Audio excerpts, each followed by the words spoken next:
স্বভাব তার, লোকের নিন্দায় কি ক্ষতি আমার।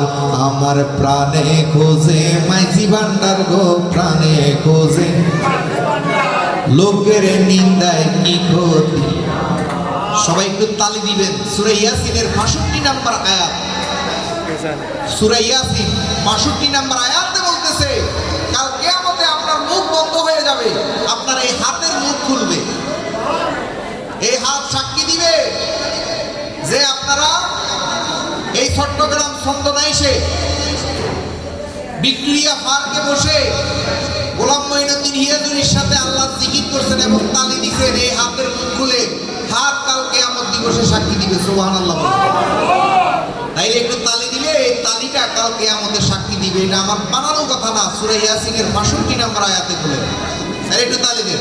আমার প্রাণে খোঁজে মাইজি ভান্ডার গো, দিলে খোঁজে, আর লোকের নিন্দায় কি ক্ষতি আমার। আরে নিন্দুকেরা নিন্দা করুক, নিন্দুকেরা নিন্দা করা স্বভাব তার, লোকের নিন্দায় কি ক্ষতি আমার। দিলে খোঁজে মাইজি ভান্ডার গো, প্রাণে খোঁজে, লোকের নিন্দায়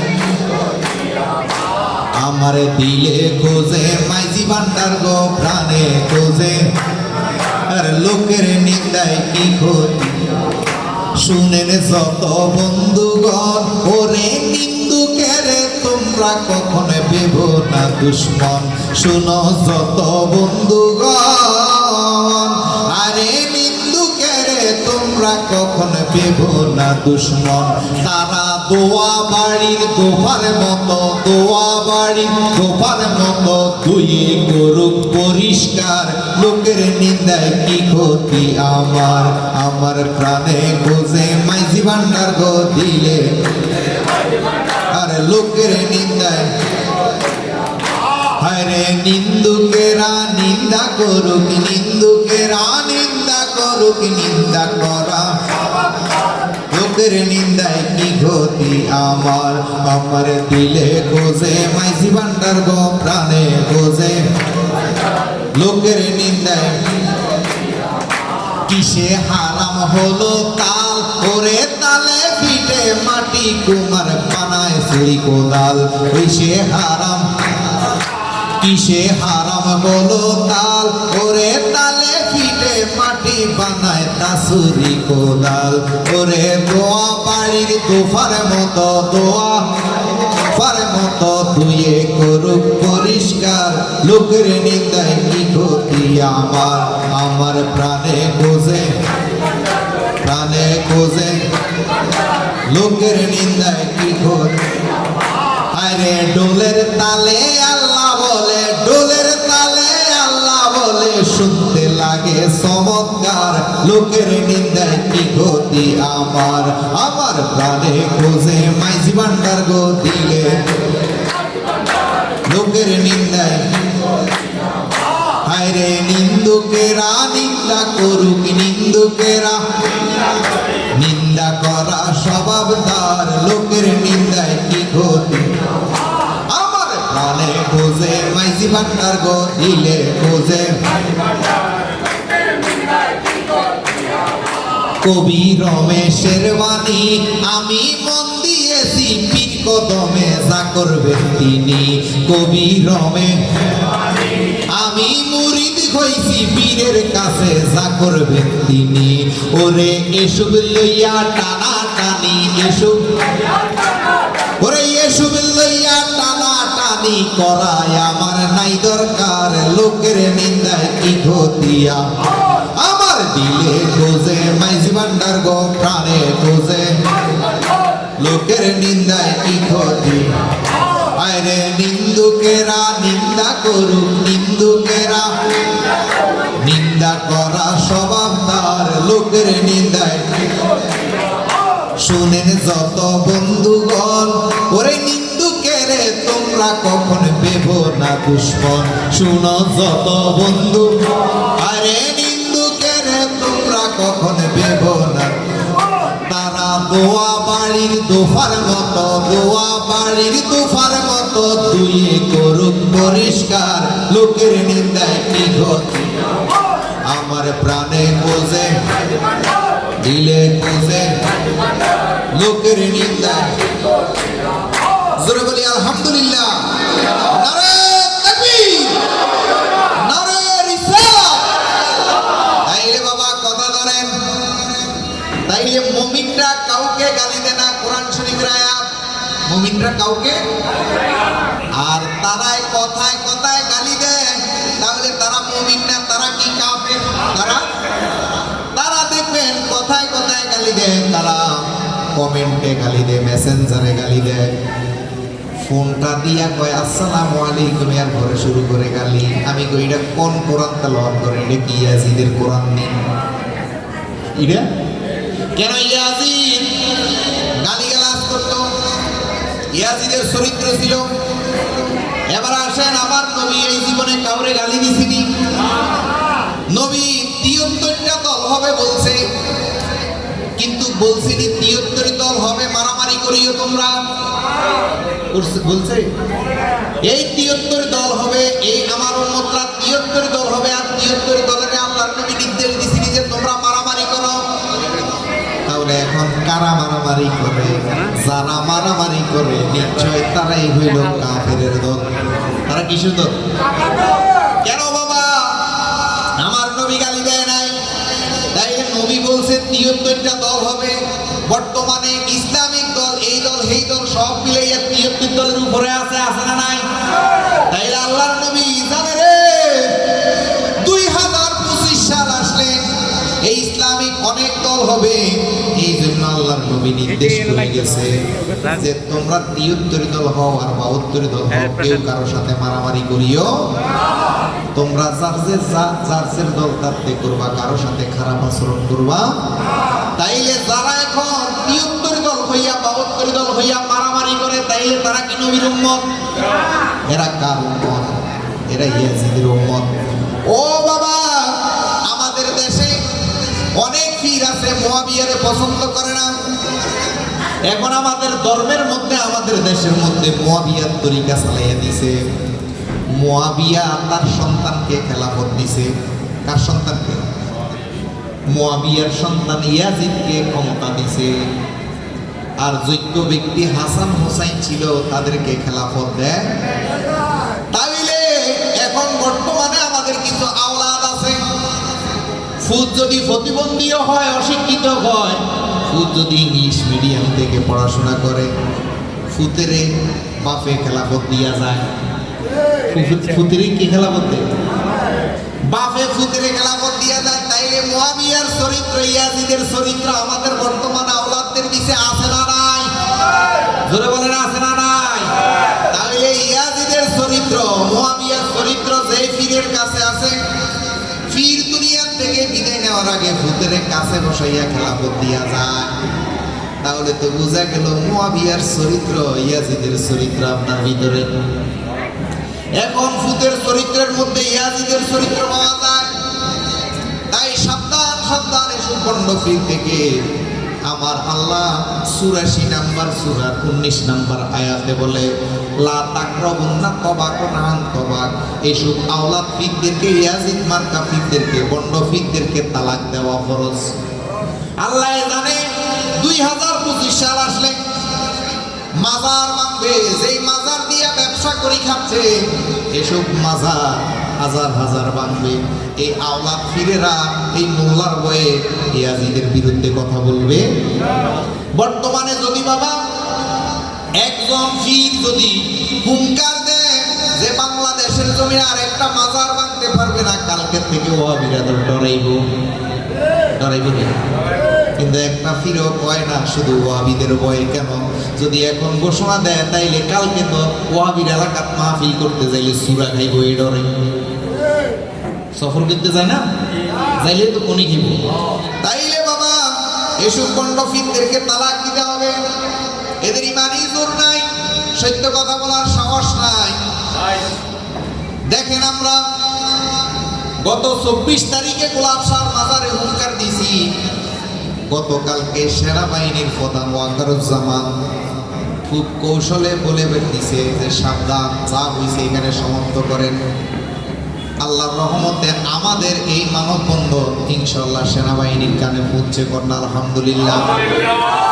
বর্তমান সেনাবাহিনীর প্রধান ওয়াকারুজ্জামানকে ধন্যবাদ জানাই, তিনি একটা সুন্দর সমাধান নিছেন। বাজান রে, আমরা বলি আল্লাহর দলেরা নিরীহ, আমরা শান্তি প্রিয় মানুষ, আমরা গ্যাঞ্জাম চাই না। এই দেশ যদি জামাতে ইসলামের কাছে যদি থাকে আমাদের কোনো আপত্তি নাই। কেন? আমরা চাই শান্তি। যদি জামাতে ইসলাম আমাদের সবাইকে যদি শান্তিতে রাখতে পারে আমাদের কোনো আপত্তি। যদি বিএনপি আমাদেরকে শান্তিতে রাখতে পারে আমাদের কোনো আপত্তি। আমাদেরকে আওয়ামী লীগ যদি শান্তিতে রাখতে পারে আমাদের কোনো আপত্তি। কেন? আমরা আইন মানি, সরকারকে ট্যাক্স দিই, আমরা আইন অমান্য করি না।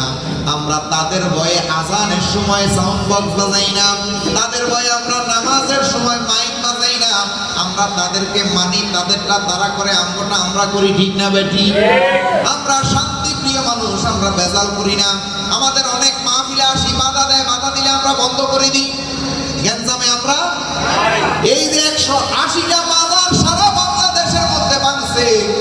বাজান রে, মাইন্ড করিয়েন না। এই আমি গোলাম মঈনুদ্দিনের ডাকে এই জাহাঙ্গীর ভাই, আমার নুরালি, আমার দুলা ভাই আসছে, এ আমার পাশে খালাতো ভাই আসছে, এই আব্দুল লতিফ ভাই আসছে, অনেক লোক আমার ডাকে এখানে আসছে। তাইলে যারা আমার বাড়ির মাজার ভাঙছে তারা এই চট্টগ্রাম শহরে চাকরি করে, কোন জায়গায় করে এই জায়গাও আমি চিনি। যদি এদেরকে বলি যা একটা একটা করে সাইজ কর, সাইজ করবো কি করবে না? কেন ক্ষমতা দেখাইছে হিয়া জোড়ায়? এই আমার খালাতো ভাইরাও যদি বলি বাইরে যে আমার বাড়িটা ভাঙছে, যে আমার ফ্যান নিছে, যে আমার বদনা নিছে, ভিডিও আছে, এই লোকটা অমুক জায়গা ফ্যামিলি লইয়া বাসা বানা থাকে। আমার এক চাচা আবু জাহেল আমার বিরুদ্ধে যে চাচা মামলা করছে কামাল হোসেন বাবু, এই আবু জাহেল দেওয়ানার থাকে। যদি আমি এই দেওয়ানাতে আমার ভক্ত আছে, তার বাসার পাশে আমার তো ভক্ত আছে, যদি আমি কই এই হারামজাদার বাসা এটা, তাইলে সে অফিসে যাইতে যাইতে ঠিক মতন সাইজ করে দেয় কি দেয় না? আমরা সুফিবাদের মানুষ না, না না, আরো মারলে আমরা আরো মাইর খাবো, তারপরও কারো ক্ষতি করবো। আবার নবীরে মারছে, আমার নবীরে ইহুদি মারছে, মারার পরে নবী জিজ্ঞেস করছে হাতে ব্যথা পাইছো নি? তাইলে আসেন 180টা মাজার ভাঙছে, 180টা মাজারের কি দুইজন লোক নাই? আছে না? নাই। তাইলে এই 180টা মাজার ভাঙার পরে এই 180টা মাজারের দরবেশরা, সুফিরা, খাদেমরা একটা লোকের গায়ে আঘাত দিছে কোন প্রমাণ? তাইলে আমরা কোন ধর্ম করি? যারা কোন ধর্ম করে? আমরা কোন ইসলাম করি? আমাদের একজন শায়ের শাহ ওলিউল্লাহ রাজাপুরী ওনার কিতাবের মধ্যে লেখে, আগুন পানি বিষ যদি পারো সহিবার, তবে হইলে সহ্য হইলে যাইও তুমি এশকের বাজার। এই যে আজকে সুলতান শাহ মাহফিল করতেছে, সে যদি লাড়ি লয়, তার যে ভক্তবিন্দু আছে সে কি এলাকাত মাহফিল করতে পারে কি পারে না? পারে। কিন্তু ইনি গ্যাঞ্জাম চায় না, শান্তি প্রিয় মানুষ। ইনি এলাকা ছাড়ি এই সন্দনায় সে হিজরত করতেছে। জোরে বলেন আলহামদুলিল্লাহ। বাবা, আমার নবী মদিনাতে গেছে, মক্কা থেকে মাইর খাইয়া যাইয়া মদিনা বিজয় করে আসি, মক্কার মধ্যে আসি, কারো গায়ে হাত দিছে? দেয় নাই।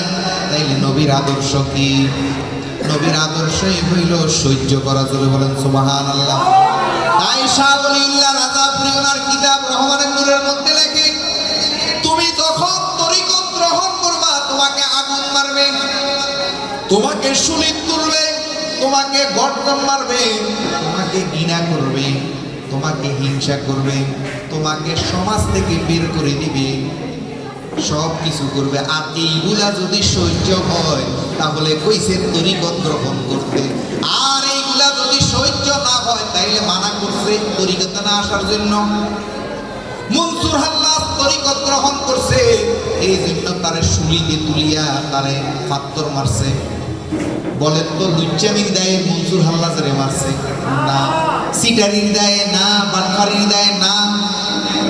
শুধু আনাল হকরে ভালোবাসছে, এলাকার দিছে, আল্লাহরে না ভালোবাসা আনাল হকরে ভালোবাসছে এই কাফের।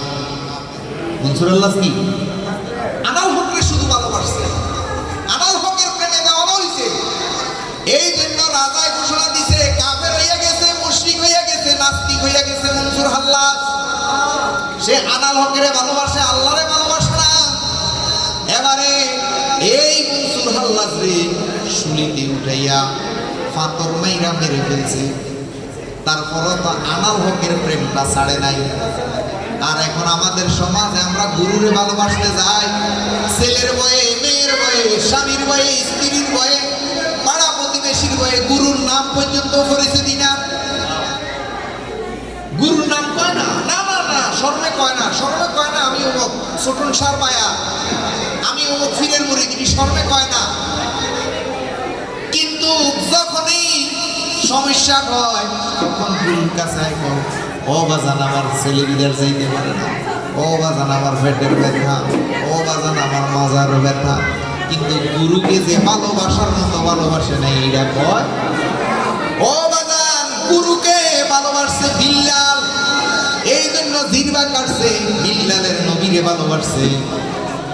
আবু বকর, ওমর, উসমান নবীকে ভালোবাসছে, মা খাদিজা নবীকে ভালোবাসছে, মা আয়েশা নবীকে ভালোবাসছে। এই জন্য এদেরকে অনেক যন্ত্রণা দিছে। মা মরিয়ম, মা সিয়াম, ইব্রাহিম, মুসার ঘরে থাইকাও, আরে নমরুদ ফেরাউনের মা সিয়া, মা মরিয়ম, নমরুদ ফেরাউনের ঘরে থাইকা ইব্রাহিম মুসারে ভালোবাসছে। বিবি হাজেরা নবী ইব্রাহিমরে ভালোবাসছে। কেমন ভালোবাসছে? নবী ইব্রাহিমের কাছে বায়াত গ্রহণ করার পরে নবী ইব্রাহিমের সন্তান বিবি হাজরার গর্ভে আসছে। আসার পরে বিবি হাজরার গর্ভে সন্তান আসছে। অনেক বড় কাহিনী, এলাকার মানুষ জানাজানি হইলে শরম লাগবে, আমি আর ডিপলি বলবো না। কিল্লারে ইশারা বে কিল্লারে ঠেসারা।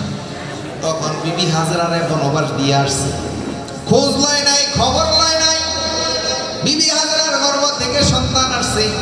আসার পরে পানি নাই মরুভূমির মধ্যে। দেখেন স্ত্রীকে প্রেমিকারে কিভাবে পরীক্ষা করে।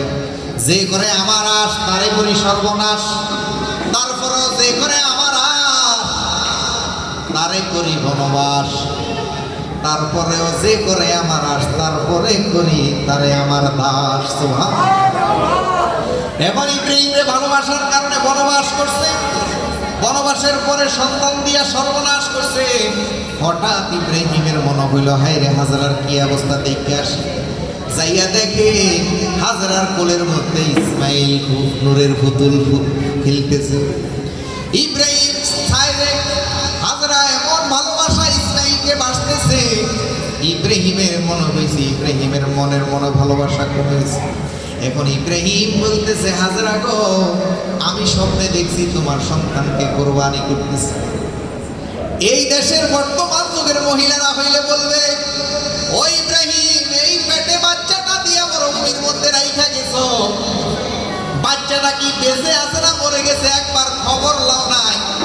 অথচ এখন আইসা কইতেছ আল্লাহ কইছে কোরবানি করতে। তোমার মতন স্বামী আমি চাই না, আমার বাচ্চা লইয়া আমি চলে যাব।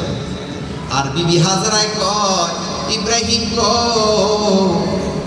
তোমার সন্তান তুমি জবাই করলেও খুশি, না রাখলেও খুশি। বলেন আলহামদুলিল্লাহ। আছে এরকম ধৈর্যশীল মহিলা?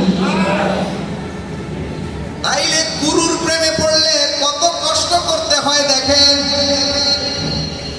কত কষ্ট বিল্লাল করছে। একটা মানুষের জিহ্বা যদি কেটে দেয় তাহলে কত কষ্ট হয় দেখেন। শুধু নবীরে ভালোবাসছে, এই জন্য জিহ্বাটা